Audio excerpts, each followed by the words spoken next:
Hey besties, welcome to the first full-length DIY video of the channel, where we're going to be taking this old solid wood drafting table, which is a bit wrecked, and turning it into a puzzle table.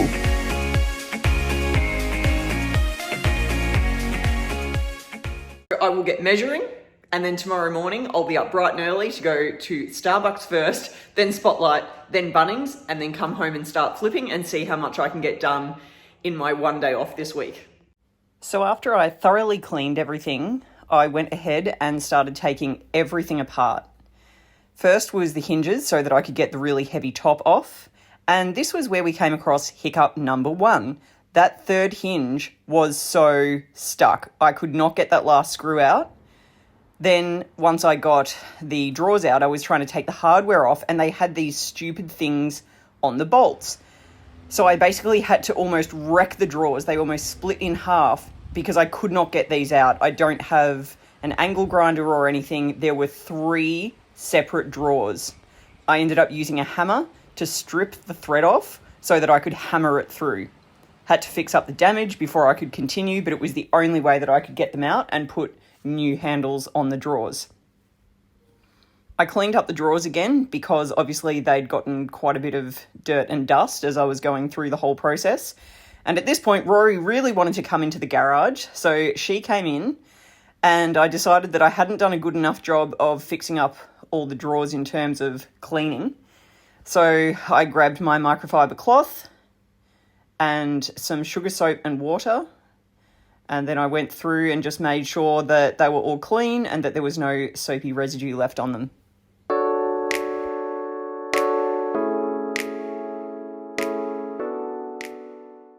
I will say now that there are some parts of this process that I have not filmed. Well, technically I did film them, but because I don't have a proper digital camera that can record and record sound, I've had to do this whole thing on my iPhone, which is fine, but it means that it did run out of storage.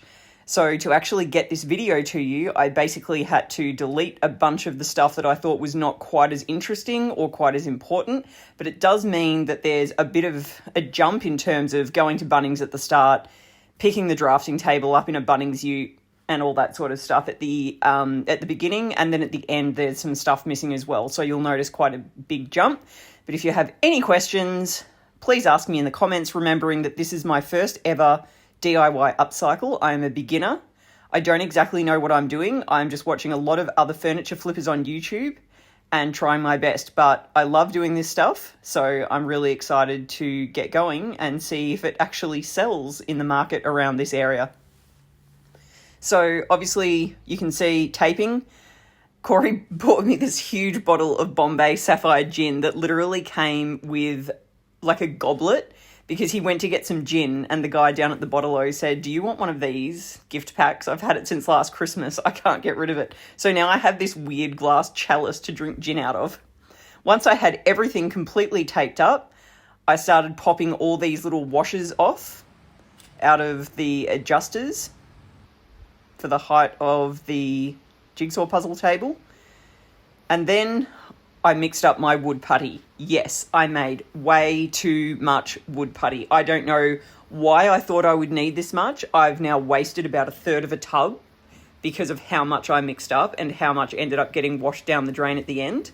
And also, I don't know if I'm putting this in correctly. I just found that because of some of the holes and the splits that were a problem with this piece, I found it was easier to just use my finger inside a glove and just sort of push it into the little cracks.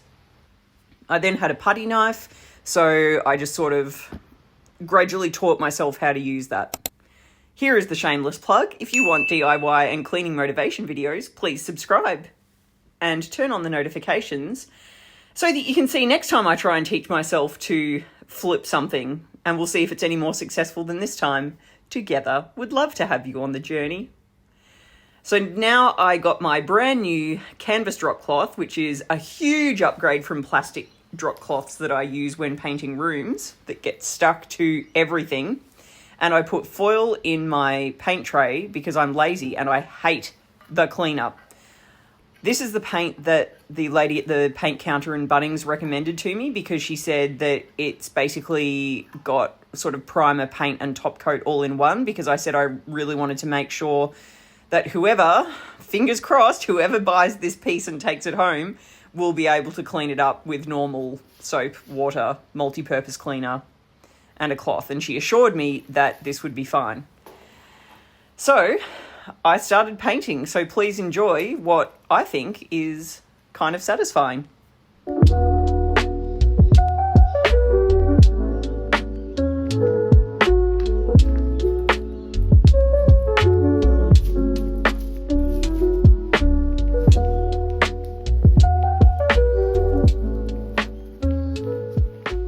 I very quickly learnt that I needed to load my roller up more.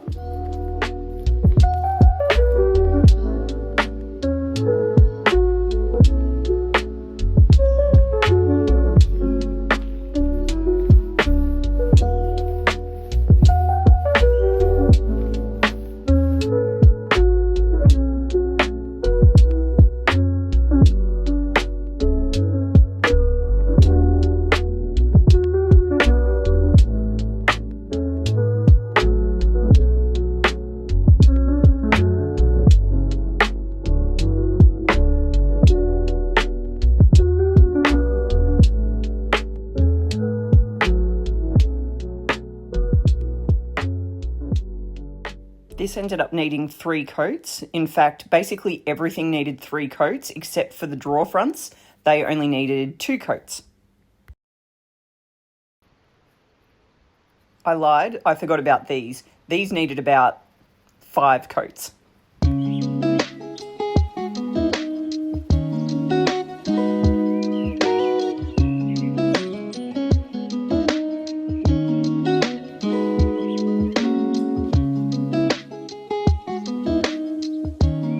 It was really deceptive. Looking at this piece, I really didn't think that there was that much painting or that it would take that long. But once I got into it, it took hours to paint this. I basically had an assembly line of the main cabinet itself, those little bits you saw over there, the adjusters for the heights of the puzzle board, the drawers, and I basically just kept going in a loop, just painting everything over and over again. Luckily, it was a really warm day, and having the fan and the natural breeze blowing into the garage really helped, so everything was touch dry and ready for another coat really, really quickly. This was satisfying, this was fun, because it was so quick. Got my gold spray paint, and within about, I want to say 15 or 20 seconds, all of this white and silver hardware was gold. And honestly, when I finished the project, I think this was one of the things that made it pop the most. This was one of the little details that really just lifted it and made it look so much more modern and so much more professional than everything being silver or painted white.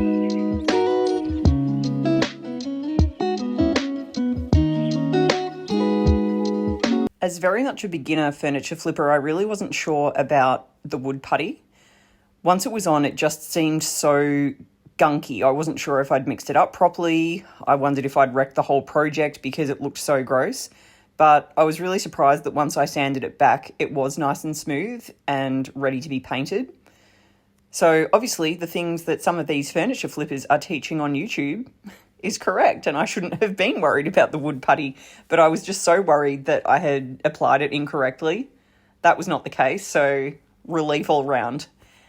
So I did some more painting. Once all the painting was done and it was finally dry, we had heaps of issues putting the hardware into the drawers. Corey had to help me with that. I just wasn't strong enough to hold it while I drilled it in. There were trips back to Bunnings. Hiccup number 3 was putting the suede in. I couldn't figure out how to cut it to size, but the adhesive was really good.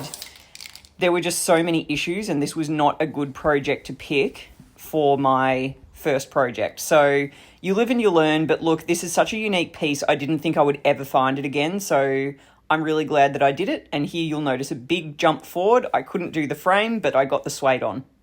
Okay, so the piece is finished, and I have good news. The puzzle pieces stick on the surface. I got a bit carried away getting edge pieces out and putting them all together. But it does work, it's finished. Now I could have gotten it done in one day, except for the issues that we had with getting the hardware on The screws being the wrong size for the hardware. I've learnt something in future. It is better to fork out for slightly more expensive hardware that is better quality than the cheap stuff, because we almost wrecked a couple of the drawers trying to get it in. Lining the drawers with suede was also really hard. Also, getting the suede on was really, really hard, and the frame that I wanted to put around it did not work. It is finally finished, and I could have done it in one day, but it took a day plus about 4 hours and like, I think 4 to 5 trips to Bunnings. So, and Ajani came to visit at the end. He saw himself in a mirror and thought it was another room.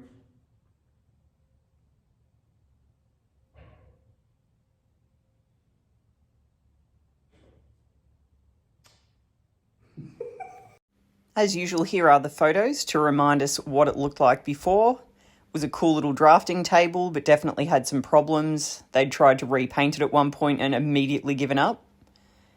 And here's what it looks like now. I really hope that somebody out there wants this in their home, somebody who goes hard for a puzzle, someone who has been looking for something unique and couldn't find it. I really hope they stumble across this, because honestly, if I didn't need to make my money back from what I've sunk into starting furniture flipping, I would keep this because it's just perfect. I'm really, really proud of it. I'm proud that I didn't let the hiccups stop me and that I have a beautiful piece. I so appreciate you besties watching my first DIY video. It would mean a great deal to me if you subscribed and followed my flipping journey here on YouTube.